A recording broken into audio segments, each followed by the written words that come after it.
And we are live. Welcome back to PT Breakfast Club. My name is Tony Maritato. I'm here with Dave Kittle. Dave, how's your morning going?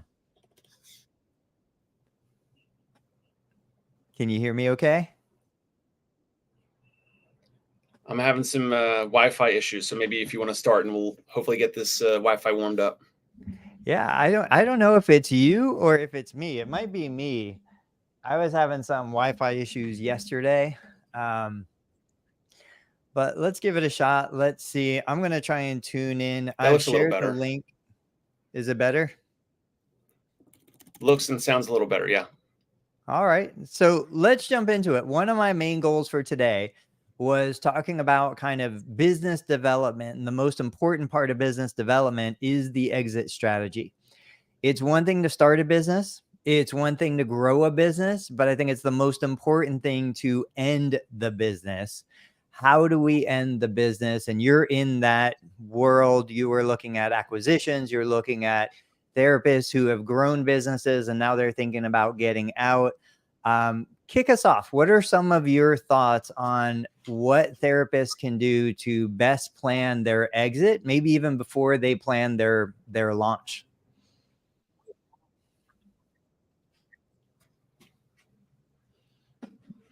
You can't hear me. I don't know any business owner that.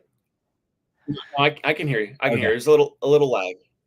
Okay. We're good. Okay. So other than good morning, health mention, whoever that is, health mention. Good morning, Mr. or Mrs. Health mention. No one that starts a practice is thinking about an exit when they start a practice. It's okay if you haven't. I am. I think Tony, of an exit every single time. Okay. Well, please know that you are in the minority. You understand that, right? I guess. In my opinion. Okay, go ahead. Okay, so typically if someone, listen, anyone that's watching or listening, Tony has bought and sold real estate. He's done different businesses. So if that does not sound like you, it's okay.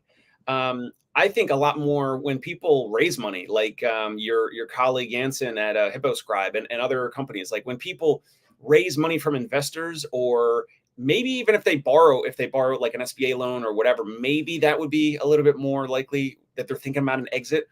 But even when I started my practice, and as whatever business savvy as I might sound or think I am or whatever, I definitely did not think about an exit when starting my practice. It was just like, I'm going to start a business based off of some knowledge and expertise that I have and confidence and whatever.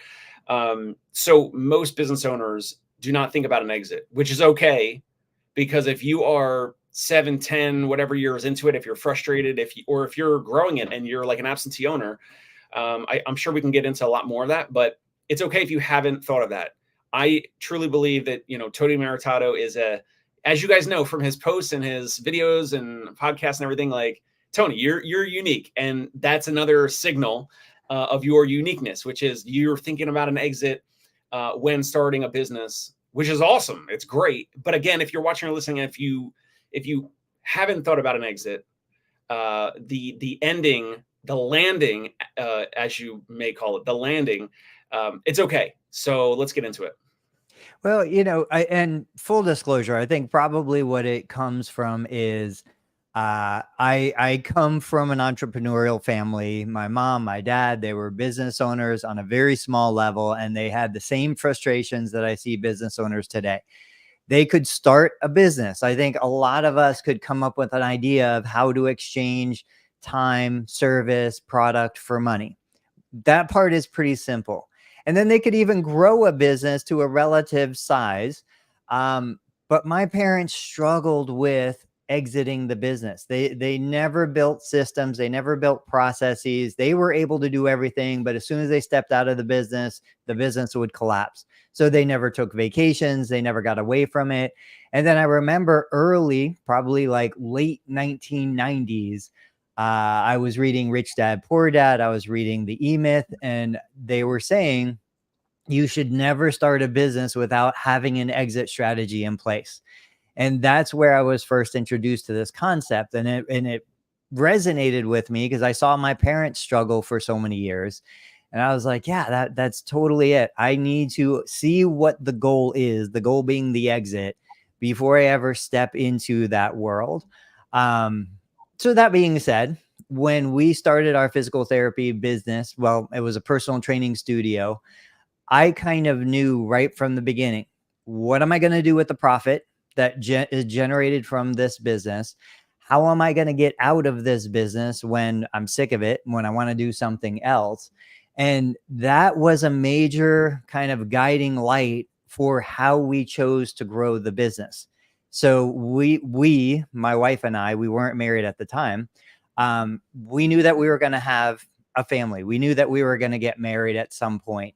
And we knew that we didn't want to be tied to day-to-day operations. So for us, even though it meant, I want to say this in the right way, even though it meant the business wasn't going to be as profitable as it could have been, even though it meant the patients weren't going to get seen the way we would have seen those patients, we were willing to make those concessions to produce a business that was independent of us, to produce a business that could be sold away from us, to produce a business that could be kept as an asset if we didn't want to sell the business, you know? And so everything we did in the early 2000s was focused on that guiding light of the exit is we want to be able to be home with family. We want to raise our kids. We don't want to be tied to, you know, coming in at 5 a.m., staying until 9 p.m., doing every single operation in the business.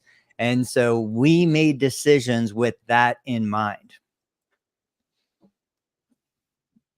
Awesome. So I want to hear, I want to ask, so Tony, do you think your practice, Total Therapy Solutions, is an asset? Is it a growing asset? Is it a regressing asset? I want to ask you that in a minute or two. I want to ask about your exit strategy. Like, what is it? Like, or do you plan to sell it to Athletico or someone else? Do you plan to wind it down, sell it to a PTA or a new PT, whatever? I want to hear all of that.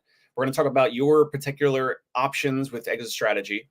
One other thing that I'll mention about my practice and just other businesses, but specifically my practice, about what you just said with your parents and that they had issues or challenges with the exit part. One thing I saw my parents struggle with, so my dad was a manual laborer, lumberjack, owned a tree service.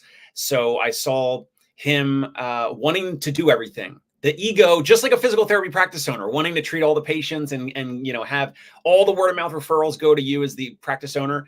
I saw my dad, I mean, took an immense pride in cutting trees and risking his life every day, going up in his bucket truck that was with a boom that's like, I forget, 70 or whatever, 50 to 70 feet or what, like a really high boom. And I saw not just the physical wear and tear, because I was like, I worked a couple summers when I was younger with him, when I was real young, under the table cash. And I was like, this manual labor stuff is not for me. That was one lesson. But another lesson with my dad's business and my mom's small, like, direct mail marketing company. She prints labels and, you know, labels on pens and shirts and all that type of stuff. And she does lists and different things like that. I saw both of them not hire people and try to do everything themselves. And that was one thing for my practice when, I mean, I've had independent contractors since like 2017 or 18. Like, this is definitely before COVID. And I didn't have, I was able to disconnect my ego or the potential business owner ego and say, I want to have other therapists treat some of my patients or the new patients. And it's mobile. So it's like, I never even meet the patients sometimes. And so that was one thing that helped me. And I know, and that's one thing we can maybe touch on later, which is, or maybe another episode, the solo micro practice owner that wants to just take Medicare and maybe cash or whatever. This is a sidebar, but I think they are screwed. They want to leave corporate. They want to do their own thing, but they're solo and they literally will have nothing to sell, because we're talking about exit strategies. They will literally have nothing to sell. We have practice owners that reach out to us all the time that are solo. And I don't even spend time anymore looking at their financials or speaking to them respectfully. I'm like, I'm sorry, we're just not interested in solo practices. You have a team, you've grown a staff, you've grown an asset. Where do you want to take it now? Do you want to talk about your asset? Is it growing? Is it expanding? Is it regressing? Is it something you're focusing on or not focusing on? Or do you want to go into your exit strategy, Tony? What do you want to go to? Let's talk about kind of the big picture. And I really want to talk, because I had 3 messages this week from solo practice owners who are struggling And like you said, I mean, they're frustrated. They don't know where to go. They don't know what to do. They know that they're getting older. They know that they can't keep up the intensity. And now all of a sudden they thought in their mind that they were building a business, but it's really not a business, you know? And this is where you go back to, it's a job, and it's a job that only you would be willing to do, because no other human is going to do all of the stuff that you are doing, really, when you dollar cost average for the amount that you're making. So I do think we need to provide some resources for those individuals, because there are a lot of them out there. But when you look at my situation, so like you said, and for context for other people, so we did sell our Florida clinic. That was a goal of mine, was to be able to build a business that I could sell. I've always had a dream of selling a business. And like you see in most cases, so you're like, oh, Tony sold a business. Why is he still working? Because it doesn't generate as much profit as you think a sale would generate. Whether you're talking in the millions, mine was not in the millions, or a small sale, mine was a small sale. You, after taxes, after expenses, after all the other stuff, there's just not that much left over, you know, but it does give you a nice little chunk of cash that you could then deploy into new endeavors. When people look at my business as a whole, I've got multiple segments, and I always think it's interesting how we classify things, because in my mind, it's like, all right, I have a business. But in somebody else's mind, they're like, man, Tony's doing social media, and he's got, you know, affiliate marketing, and he's got a physical therapy clinic. And to me, it's all just part of one business. You know, they're just different products that the business sells. So I do, like you said, Dave, I own real estate. I had until recently owned real estate in Florida. I've sold off any real estate that I have left in Florida. So we have zero commitment financially to Florida, but real estate was always a place where I could dump extra profit that I knew was relatively stable, relatively secure. We have spun off businesses over the years. So things that we develop internally that were like, hey, this has got, you know, relative value. Let's just spin it off as a separate business. So we had that, the real estate. Of course, I've got my social media, which is generating a little bit of income, but more generating leads. That is, to me, a business that could be spun off at some point. We've got the educational component with the digital courses and digital content.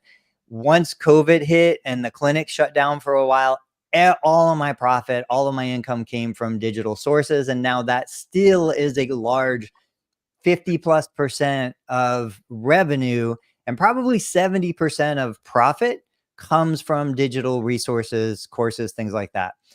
And then the physical therapy clinics. So we still have 2 clinics. One's a part-time clinic, one's a full-time clinic.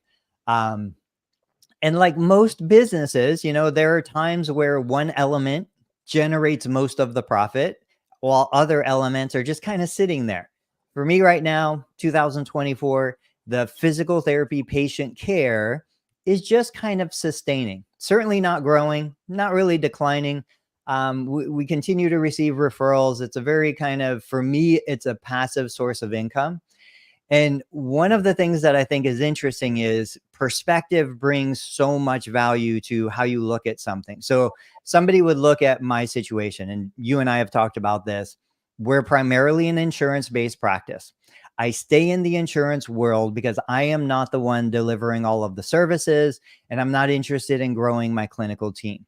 So for me, I compare it to Costco. People will go to Costco just for the free samples. They're good enough. Even if it's something you don't like, who cares? It's free. That's kind of the insurance world, the insurance model. We know what we need to do for the patient. We deliver that value. As long as the patient keeps coming, we know that the patient sees value in what we're delivering, but at the same time, it's covered by insurance. So there's a lower bar to satisfying the requirement. But what I do is I look at that and I say, okay, I'm going to evaluate a patient today. In fact, I'm evaluating a patient today.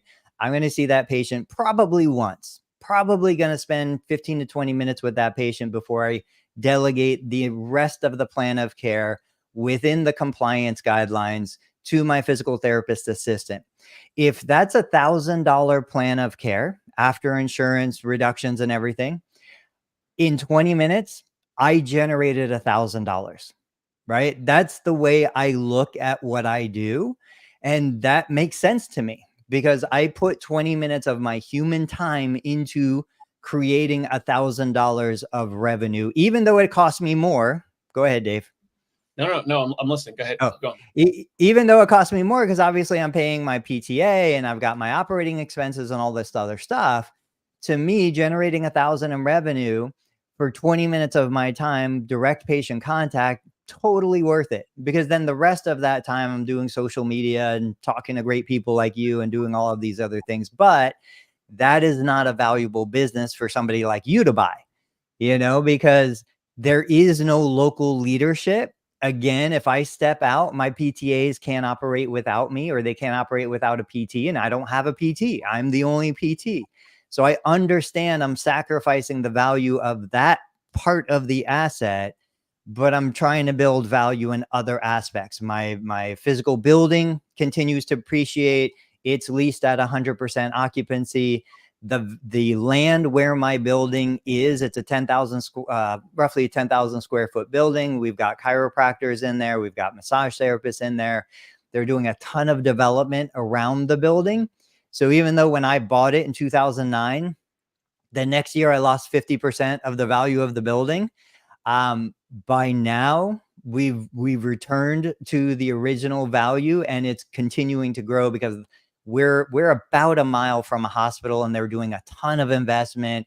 There's a convention center that's going in on the corner. There's ice skating rinks and all this other stuff that's slated to be built. We're right off the I-75 corridor.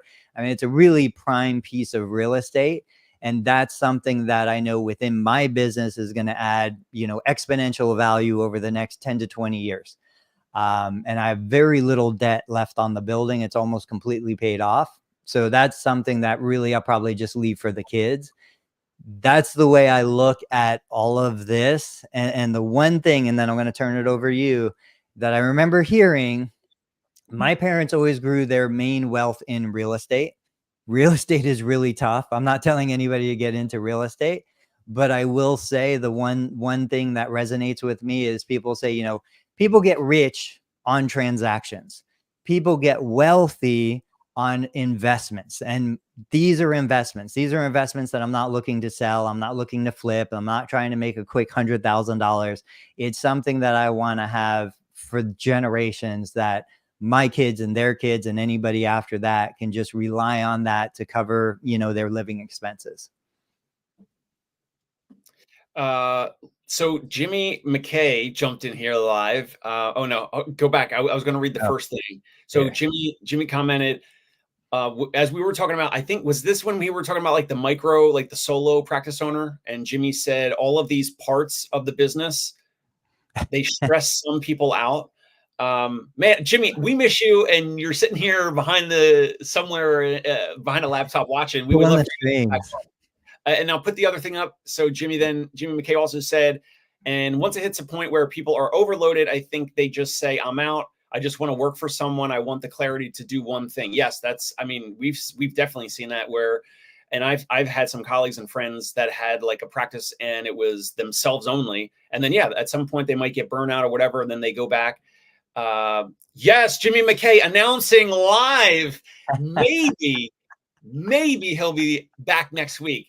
And I'll tell you what, real quick about this, I'm loving this Breakfast Club PT, and I don't mind either way. If it's 3 of us or if it's 2 of us. 2, I get to hear my own voice more often, right? Because then it's just Tony and I. And then if it's Jimmy, the host with the most, who can dribble, dish, score, block, rebound, he can do it all.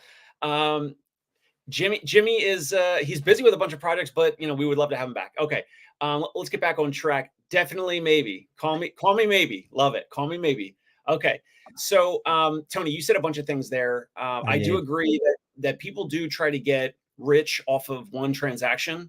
And that's what we're kind of seeing sometimes with practice owners. Like they're going to say like they want like a big number to exit with. And literally they're just grabbing the number out of the sky. And that's because they have usually not done what you have done, which is they have not diversified. They haven't put their money into real estate. They haven't done other things. You are very unique and different. And I think sometimes you might overlook it because you've you've gone through different transactions. You were just talking about you sold the one clinic to Justin Stiver. Maybe it wasn't a huge amount, but you still sold it. You put that money into real estate, or you put it somewhere else. You have real estate in Ohio. You used to have real estate in Florida, and then you said you got out of that. So you or someone, and I'm not going to say you specifically, but you are the type of person who kind of gets wealthy over time, over a series of transactions, not one transaction. And that's one challenge with practice owners. They're like, all right, I want to sell, I want to get out. And, I'm doing $1 million in revenue, and I want, 1.5 million as the purchase price. And I'll tell you, like that example will never happen. Like, no one's going to pay you $1.5 million for a practice that's doing $1 million in revenue. And maybe you're doing, 250 grand in profit. It just won't happen. I could pay you 1.5 million if you're going to hold a seller's note for, 10 or 20 years, and we're going to pay you from the cash flow of the practice. Okay. So let's get back on track. Total Therapy Solutions. You're the only PT. I was thinking about this morning as I was shaving, and I worked out this morning, and I was preparing my mind for this conversation. You're the only PT in the practice. You have PTAs that work for you, Tony. Correct. So are you gonna eventually just sell Total Therapy Solutions as is? Are you gonna hire a PT in the future? Are you gonna wind it down? Like what's the future of your practice? Let's say in the next, I don't know, 3 to 7 years or 3 to 10 years or whatever. I don't know what the horizon is. So maybe that's something to speak about as well. Yeah. I mean, my method of operation over the last 20 years has kind of been, okay, we've got these things sitting almost in hibernation, and I would say my physical therapy clinic is one of those things. The actual patient care, just kind of sitting there, not growing, not declining. I already said that. I know that I'm facing some regulatory changes, like the end of 2024 marks a big change in supervision requirements. If Medicare regresses back to the previous level of supervision for my PTAs, I don't have this freedom that I have right now. So these are things that I'm trying to plan for. And I also, we have to acknowledge, like, there's a point where you're trying to make enough money to, earn a living and feel secure and feel safe and provide for your family. I feel comfortable in that. I've done that. I've got a stockpile of cash. I've got a stockpile of assets. I can pretty well weather any storm, at least for a year, whatever happens out there. So at this stage, I'm like, well, I don't really need more. I certainly don't want cash in my pocket. There's been multiple opportunities for me to take payment on things. And I'm like, I don't want to do it because I don't have anywhere to deploy that cash. And if I accept it now, I'm just going to lose 30% of it to the government. So I just let the cash sit out there. I don't necessarily try to accept it. And when I'm thinking about the business, truthfully, probably somewhere deep in the back of my head, I'm thinking, if I could just kind of hit that new cash cow that is going to put hundreds of thousands of dollars of cash flow into my bank account on an annual basis, I will still keep the clinic and I will still continue to employ the team, but I won't even mess with insurance. I would just let it go. Like, who cares? I would just pay my team to be there. Very reminiscent, I was thinking about this, to our Tuesday conversation about Prasco Park and the baseball field. No, do not go. You can go there, but I don't want you to actually go there in life. Right. Yeah. I'm not sure what that means, but basically, if I have the resources, to fund the clinic and the operation, there's just no reason to charge for it. There are benefits to charging individuals for services. I understand those benefits. I think there's accountability. I think there's motivation. I think it forces a value decision on the person. So I'm not saying that I want a free clinic per se, because I think that goes down a dirty road. But I don't want to be in a situation where I'm stressing out. Somebody cancels, somebody no-shows, we get a denial or something like that. I don't care. I don't care about any of that stuff. It's not going to move the needle. It's not going to have a major impact. It's basic breakage. If I was in manufacturing, I know a certain number of manufactured parts are going to be broken. They're going to get stolen. They're going to get lost in shipment. That's just the cost of doing business. So I want to get to the point where I can provide these services the way I want to provide them, the way my team wants to provide them. and I'm not stressed out if the clinic's not profitable. Where are you going with what I was going to say? So yeah, I said, so you the Prasco Park example, the pharmaceutical example of the pharmaceutical company in the Ohio area near you that created the minor league or college level stadium. We talked about that last episode. So you just said you would, potentially do that. And I said, yeah, talk about it now, but I'm suggesting to not do that in real life. Like, don't not actually, because they have millions of dollars to deploy. And I mean, or tens of millions or hundreds of millions or whatever, like however big they are. And what you were saying, I mean, there could be some goodwill in what you're describing, like, because I thought you were almost going to say almost like a pro bono clinic. Yeah. But then it's like you pay your staff, but then you said cash pay. So then you would drop insurances and just charge patients out of pocket. Is that what you kind of meant? I mean, basically, it'd be one of those situations where it's like we would have pricing. I like the $100 a month pricing. Unlimited physical therapy, $100 a month. Come in as much as you want. You can get manual therapy if we determine you need it. You get exercise, you get supervision, you get all that stuff. Quit when you want to quit. Come if you want to come. Like, just kind of that. That's the vision that I've always had. That's what I've always tried to kind of build toward. And what this does now, I don't know if you followed this Facebook post, but anybody watching, if you go into my Medicare billing for cash-based PTO Facebook group, I made a post, and like, this is, very like indicative of where we are today.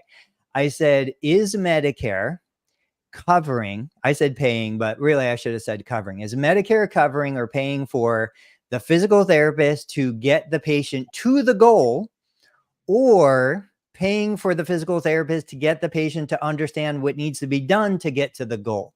And in plain language, what I mean is, if I evaluate a patient after a knee replacement, and one of the goals for that patient is independent sit to stand, right? Very basic. Is Medicare paying me until that patient gets to sit to stand? Or is Medicare paying me to show that person what needs to be done to achieve sit to stand and then let that person do it? I believe it's option number 2. I believe Medicare is paying me to show them what to do, confirm that they're capable of doing it, and then give them the program to do it. But there are lots and lots and lots of therapists that believe, no, Medicare is paying us to continue to treat that person until they achieve the goal. And if you look at how therapists write goals, they don't say, show you what to do to achieve independence. They say, once you reach independence. I think this is a massive disconnect. And I talked to other therapists this week. One was a lymphedema therapist who genuinely believed lymphedema is a lifelong problem that this therapist is treating. And based on how this therapist interprets Medicare guidelines, the therapist should be treating that patient to the end of life. I disagree. I do believe that we have value in every part of that, but that's not what Medicare is intended to pay for. So for me, I just want to rip the Band-Aid off. I want to clear all of that off of my plate. I want to say, look, what's the cheapest I could deliver a service that is still effective for what the client wants? And even if I only get paid from a portion of those, whether it's cash or insurance or whatever, how can I build a model that delivers the value, delivers the outcome in the current environment that potentially is still profitable? And that's where I want to go with it. Yeah, I think most therapists consider Medicare or just any payer, like, they want to treat a patient almost neuro or geriatric, whatever, like almost indefinitely, as much as they'll pay, and then they complain about Medicare clawbacks. And this is probably one of the reasons why there's Medicare cuts. I mean, it's one factor of many factors. But I was going to joke and say, like, there's no overbilling of Medicare for physical therapy, right? Like, everyone is just right on, you're doing exactly what Tony's saying, and like just teaching the Medicare beneficiary enough to complete the goal, to be safe, to be independent, and then immediately discharging them, right? I'm sure that happens all the time, That's right. So, okay. So really quick, I want to get back to the exit strategy. Your practice, Total Therapy Solutions, is it sellable? It depends on what the buyer is buying. At this stage right now, If the buyer is buying it for cash flow, not sellable at all. Has a price tag of $0. If the buyer is buying it for referrals, like I told you, you know, we had 25 referrals on the fax line the other day. We average 10 referrals a week. If you're looking at saying, okay, if I run a Facebook ad campaign, Google ads, I'm going to get this many referrals, cost per acquisition, I'm looking all that. Is this a buying Total Therapy Solutions a better acquisition investment for the referrals than it is for something else? 100%. It's a very valuable resource for generating patient referrals. If somebody's looking at buying it as a combination, and you and I have talked about this, and I want to do this again, maybe next week, when we look at underperforming assets, you know, somebody could come in, they could effectively buy the practice knowing I do a ton of 1, 2, 3 visit plans of care. I know practices in my community that would never, ever let a patient out of a plan of care in 1 or 2 visits. They're doing 12 to 15, 18 visit plans of care by default, no matter what. You sneeze and you get a 12 visit plan of care. You know, so another practice owner could come in, look at this and be like, oh my gosh, what is this guy doing? It's crazy. It could be a $3 million business and he's letting it go. That's where the value would be if somebody was thinking about buying my practice. But if somebody's just absolutely looking at core metrics, looking at performance, looking at finance, no way does my clinic today have value for resale. So depending on the owner, it would be sellable. It is by the buyer, depending on the Yeah. buyer. And the other aspect, obviously, they would be buying like, okay, we have Anthem Blue Cross Blue Shield contracts that are closed to any new providers coming in. We have multiple other payer contracts that are closed to new providers coming in. So that's what they would be buying. Yes, it's a sellable asset for the right buyer. Got it. And I know I kind of floated the horizon. So I know you're not under any pressure right now, and you kind of said that I guess you'll kind of keep it indefinitely, right? So Yeah. that could be, who knows? That could be the next 5 or 10 years or whatever. But like, there's no immediate need. There's no immediate interest for you to get out. You like what you're doing. You like your team, your staff, the patient, the population. You like to do the evaluations. And but you also kind of have to do the evaluations because you're the only physical therapist and you have the PTAs there. Yep. Yep. Okay. So where do we go from here? I want to hear about your business model now. Like, people have heard about me forever. You're the one doing what most of the people watching this want to do. You're outside from under the thumb of the insurance company. You are treating the consumer directly. If the consumer wants you to do things that an insurance company doesn't pay for, you don't care. You can do it. You can deliver the purest form of patient value. So tell us about your general business model. Sure. So, I mean, I do say that we're out of network. I don't even really say that we're cash pay or private pay or cash based PT or whatever. So we have a biller.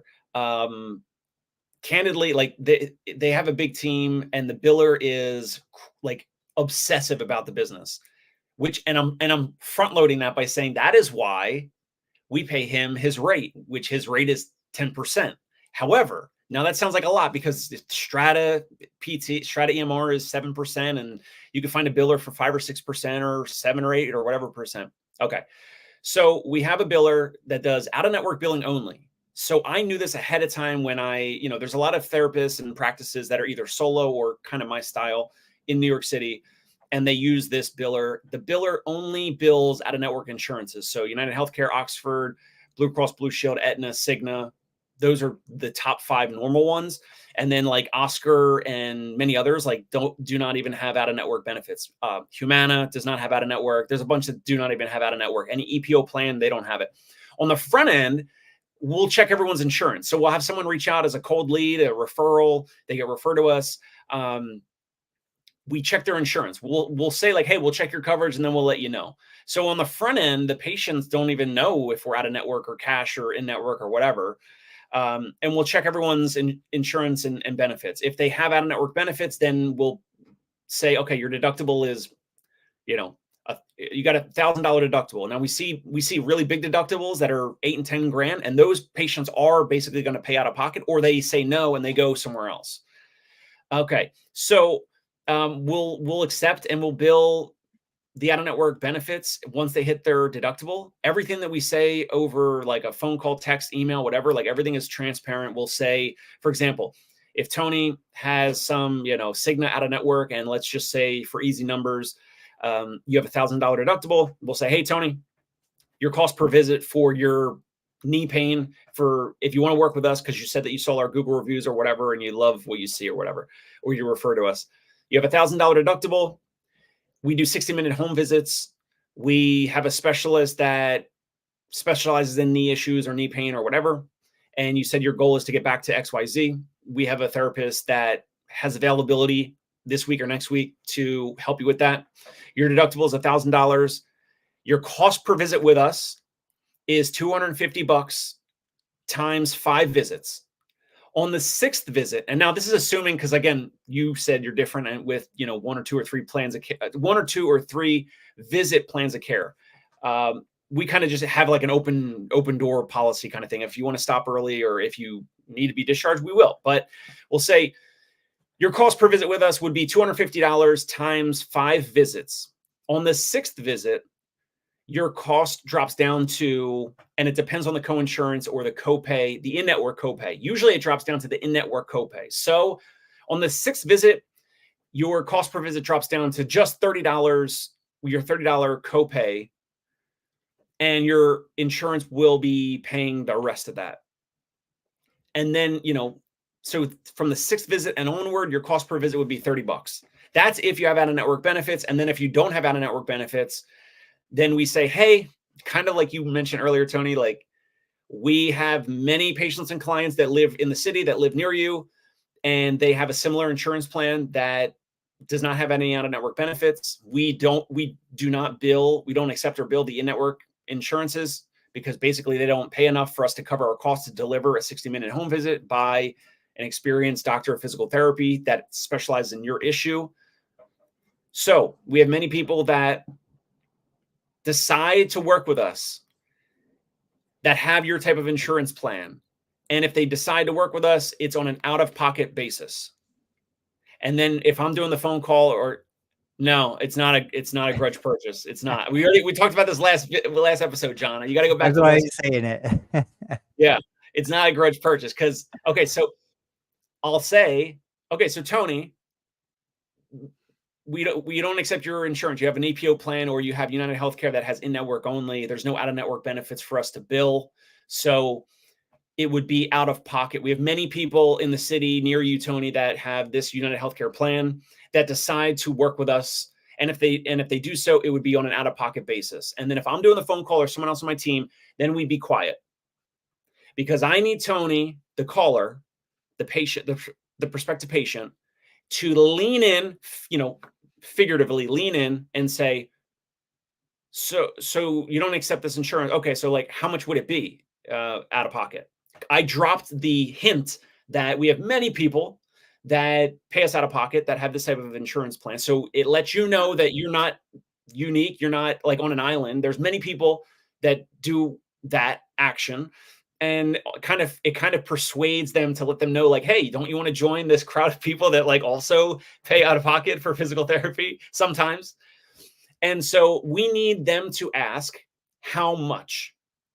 If they do not ask how much, then we get off the phone and they're clearly not the ideal client for us.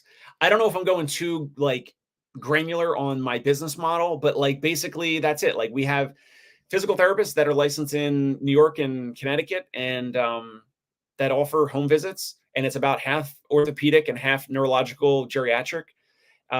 If Tony lived in New York City, like he would be like the orthopedic, busy professional entrepreneur, business owner that we treat if he had back pain, knee pain, whatever, neck pain. So it's like an interesting mix of busy professionals that do not want to go to an outpatient office. Or maybe they try like Luna or whatever, and they're like, "Oh my God, I had a Luna therapist." No offense, but I had a Luna therapist come and like they didn't do any hands-on manual therapy, so they had some expectations of like hands-on assessment, hands-on evaluation, whatever, or some other home health company, like, oh, we had, I don't know, I don't care, Fox Rehab or whatever, and they came for 15 minutes, or some other Medicare Part A insurance, Medicare Part A home health agency, and they came for 8 minutes. They were just collecting a signature and that was it, or whatever. So John, I know John's being a little sarcastic saying it's a grudge purchase. It's actually, they are voluntarily paying out of pocket for something that sometimes is covered, or some version of what we all do is covered by their main insurance or their Medicare or whatever. And we have people that of their own volition decide to pay out of pocket. So I don't know, maybe you have some follow-up questions from there, Tony. Well, let's zoom way back and let's look at kind of, I'm trying to think, and I should know these numbers, but I don't. If I was to give like a real general breakdown, I already said probably 50 to 60% of my total income that actually goes into my bank account today comes from digital assets. Then let's say 10 to 15% of actual income comes from real estate. Most of the real estate value is in equity and appreciation, but actual money from rents and stuff like that, probably about 15%. And then I'm going to say the remainder probably comes from actual patient care delivered from the physical therapy operation. When you're looking at things like, is all of your income coming from patient care, whether it's be you or somebody working for you, or do you have income sources coming from other places? And what would something like that look like? Most of it is from patient care, from my practice, my patient care, my therapist patient care.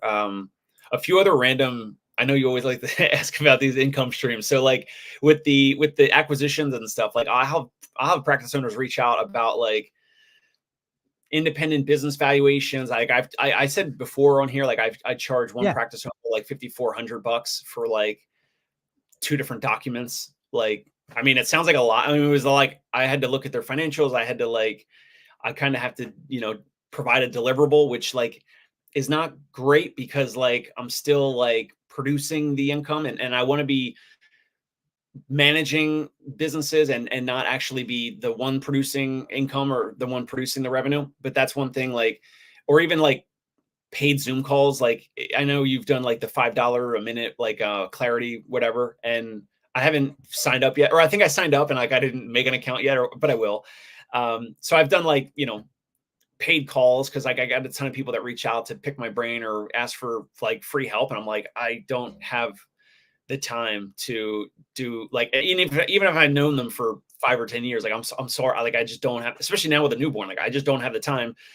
And so like some will say, oh, well, like, I mean, like pay you. And I'm like, oh, okay. So here's the link, Right. but like, I can't, I've been generous long enough. I feel like with free stuff. Right. So like, I have to put a dollar amount to it also to kind of filter out like who's serious. And then the ones that pay actually take action. The ones that ask for free stuff usually don't take action. That's a whole other thing. And then another thing with the acquisition side, like there's the searchfunder.com website. And I've made a little bit of money on selling a digital product, like maybe $1,000 or $2, like nothing, no big deal. But the letters that the template letters that I send to practice owners, like the 1-page sourcing letters, like that you've gotten before, it's like, hey, I'm so-and-so, and would you like are you interested in selling your business? Like that. I sold, I don't know, a couple $1,000 of those. And it's like 6-letter templates, like 6 different letters, 6 different versions of my persuasion, my psychology, whatever, like speaking to their emotional triggers. And I've sold that on Gumroad. I mean, I've done different things like that. I'm not monetizing my YouTube. The whole thing with YouTube is for lead generation for practice owners to find out about us and find out about me and reach out to me and all that. I think that's mostly it, unless I left something out. I don't know. One of the things, so guys, if you don't follow Greg Eisenberg on his YouTube channel, he's growing his channel.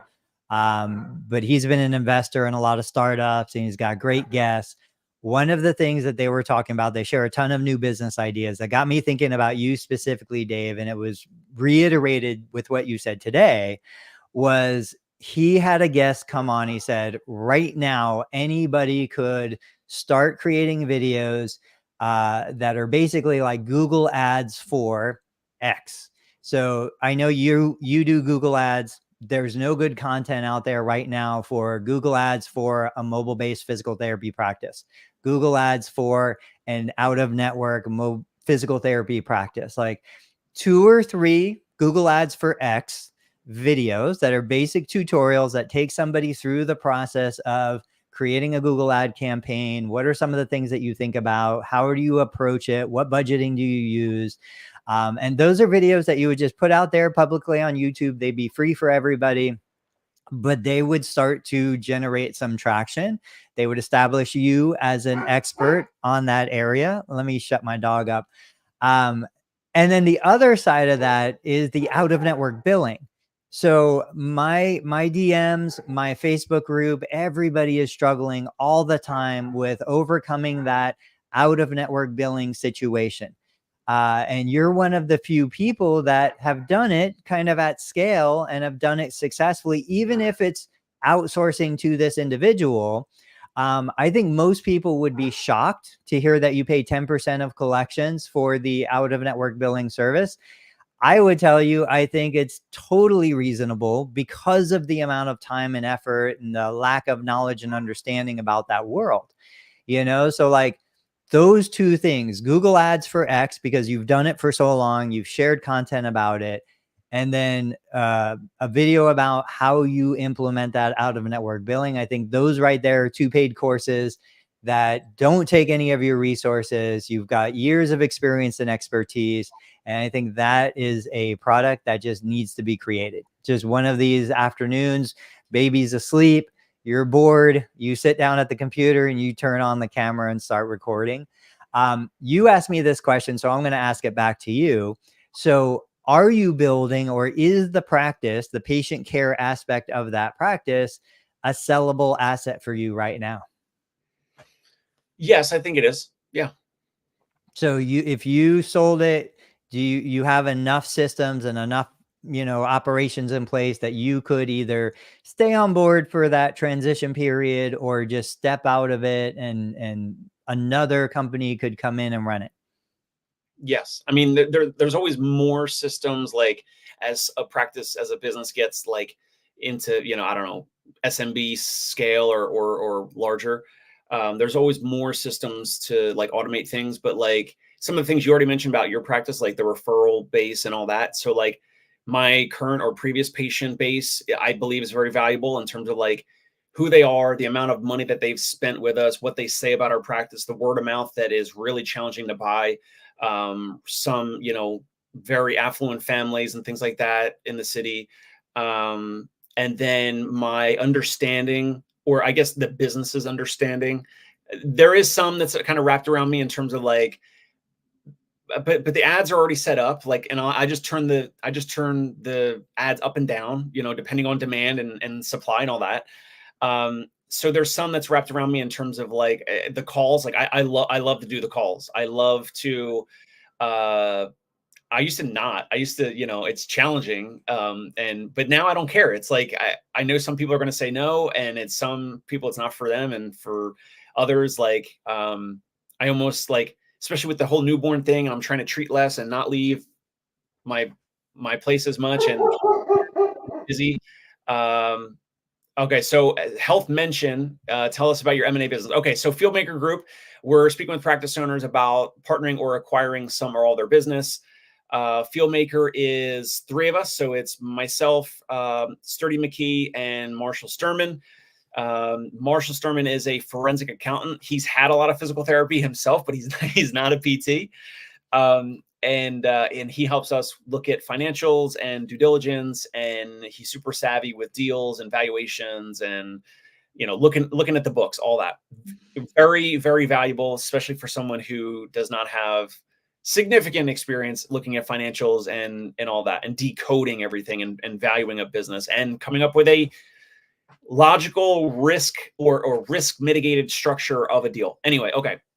And then Sturdy McKee is on the board and on our team as well. And he has been a PT, I forget, 20, 30 something years. He ran SF Sport and Spine. I didn't know this until recently, actually, that like he owned the majority of SF Sport and Spine, and Jerry Durham, I think, owned like a smaller piece. I used to think it was like a 50-50 partnership, and Sturdy was like, so Sturdy is my business coach, my mentor. He's on the board, and he's like an industry expert, and he coaches other practice owners.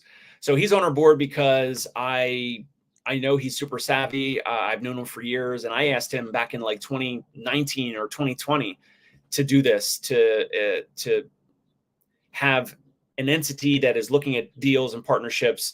And so the idea with the M&A business, the Field Maker Group, is to take our expertise. So we have Marshall on the numbers, the financial side, Sturdy with operations, with ethical and legal billing, compliant billing, which ties into the EMR. So like he would be involved with the EMR and billing and all that, and scheduling and that all that.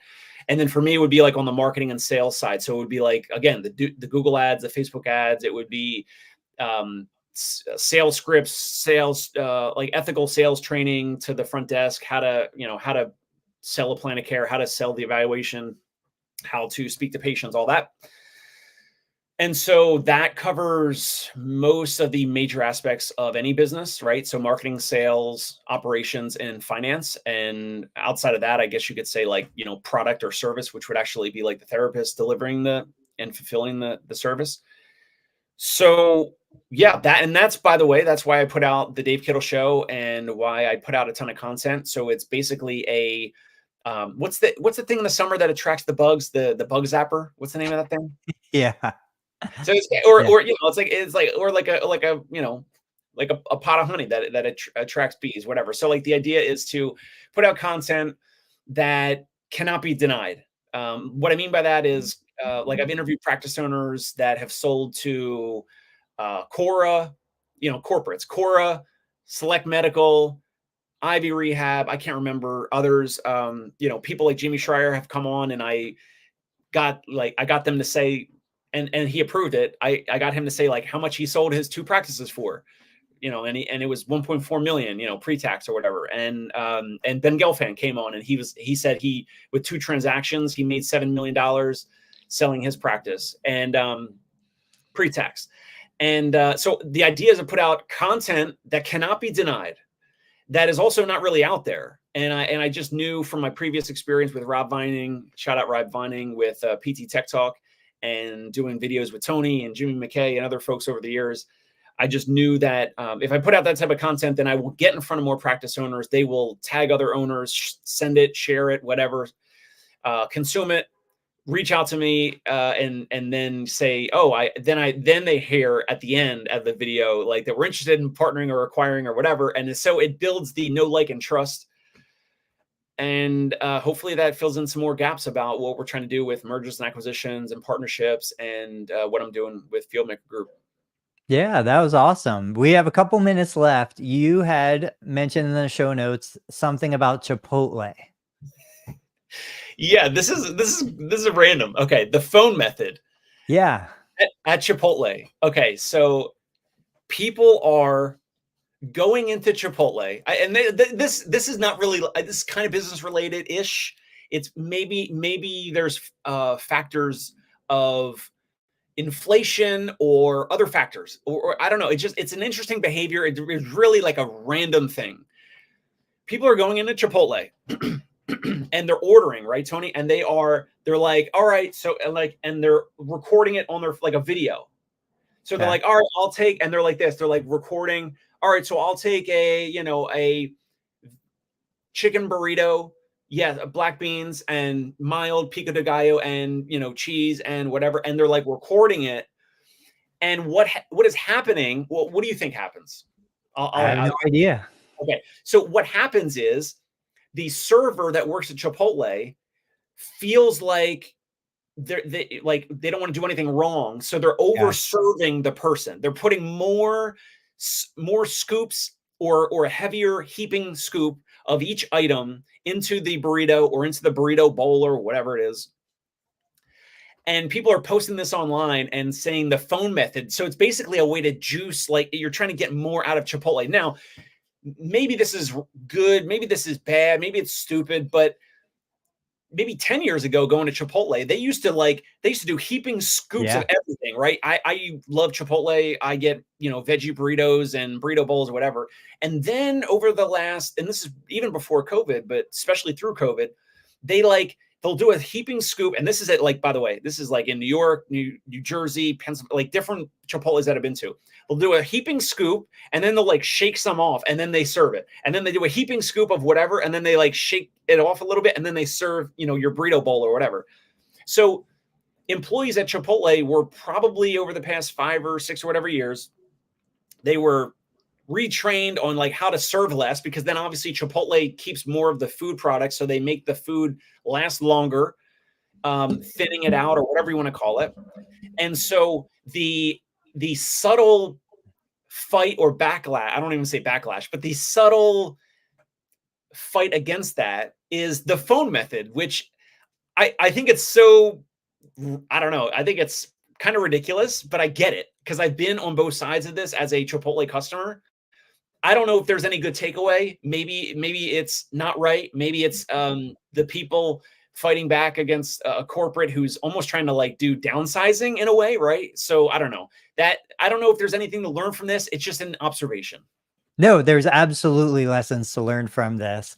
I want to take Chipotle into next week, Tuesday, 8:30 a.m. for the next show, because there's so many lessons we can take from Chipotle. I used to love Chipotle, one of my favorite restaurants by far. They got into a bunch of legal issues. I can't remember what year. They had a bunch of undocumented workers.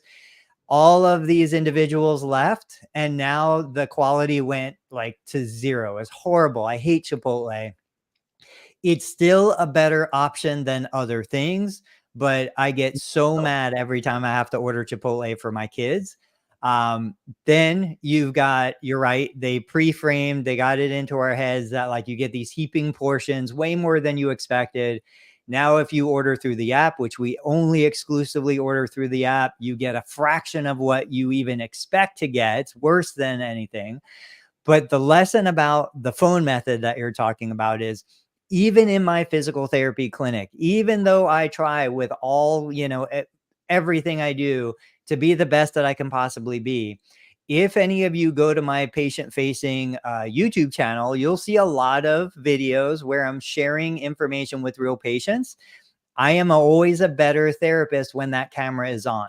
And I think one of the most detrimental things that happen with HIPAA privacy, and we need to respect privacy, but it allows average and bad therapists to hide in the shadows. If I wanted a family member to get the best possible patient care, I'd flip on a camera every single time. I would record what that therapist is doing, because that therapist subconsciously or consciously is going to do 10 times more. They're going to work so much harder to provide the best possible patient care experience because they know that camera is watching, and so go ahead. What are you going to say? I'm so glad I brought this up. Tony magically and perfectly makes the connection between my random observation and physical therapy and patient care and your practice that you're watching and listening, your business and our profession as a whole. I love it. I can't wait to explore more next week. Yeah, let's take it on to Tuesday. We're out of time. Any closing thoughts for today? Final shot. Parting shot. Exit strategy, even if you are 5, 10, 15 something years into your business, I think it's a good idea to take the first step and ask yourself, is this sellable? It doesn't matter if you're an absentee owner, which it's obviously sellable. And if you are still treating 40, 50, 60, whatever hours a week, and like Tony said, how many roles and responsibilities are wrapped around you, you need to kind of think about what would be the replacement cost. Would you need another admin person, another whatever, billing person, clinic director, manager, whatever? You need to think about some of those things. You could also speak to a broker or advisor, and they would probably tell you some of those things as well. So you can speak to a broker advisor, Chris Vandeford. There's a few names that I only recommend. And if you want to email me, I'll connect you to some of the brokers that I like and trust. I can't think of some of the others off the top of my head that I've interviewed on my show, but Mike Pekatowski, email me and I'll connect you guys over email. I don't get any fee or any connection or anything, but it would be a good idea to maybe speak to a broker advisor sometime for free. They don't charge you. And they can also tell you, like, briefly, very quickly, like, is your business or practice sellable? Where are you at? And if not, like, sometimes like Mike Pekatowski and some of the others, like, and Chris Vandeford will kind of give you like a rough game plan. Like, hey, here's where you're lacking. Like, you need to work on XYZ over the next 12 to 18 months and then come back and then maybe we can sell it. So that's my parting shot. How about you? Yeah, parting shot. I mean, we learned everything we need to know about business in PT school. We would never do an evaluation for a new patient, start a plan of care without a discharge plan. The discharge plan is the exit strategy. Love You it. follow the same exact framework. You just apply it to your business instead of a human. That's the parting shot. Dave, thank you so much for joining me once again. Thank you, Tony.